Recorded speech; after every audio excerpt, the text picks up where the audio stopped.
দিদি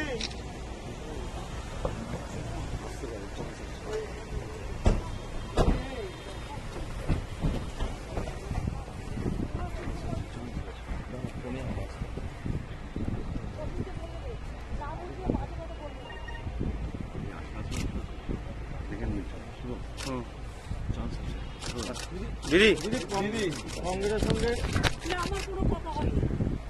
আমার কোনো কথা হয়নি এবং আমি প্রস্তাব দিয়েছিলাম, ওরা প্রথম দিনই প্রত্যাখ্যান করেছে।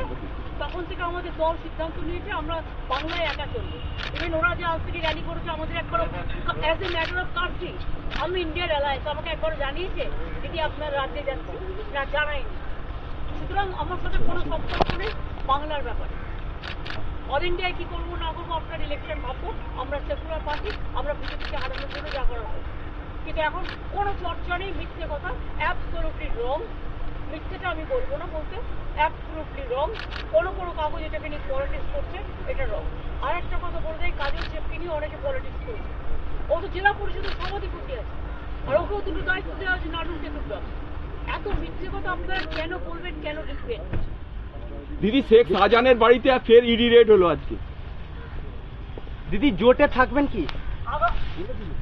কারো নিজের একার নয়, রিজিওনাল পার্টিগুলো আমরা একটা আমরা তো করেছি, কিছু সিটে একা লড়াই করুক, রিজিওনাল পার্টি বাদ বাকি সিটে লড়াই করবে, সেখানে ইন্টারফেয়ার করবে না। সেখানে যেন যদি ইন্টারফেয়ার করে তাহলে সেখানে আমরা বুঝবো অন্যরকম। আর ইডি কালকে তোমার বাড়িতেও রেড হবে।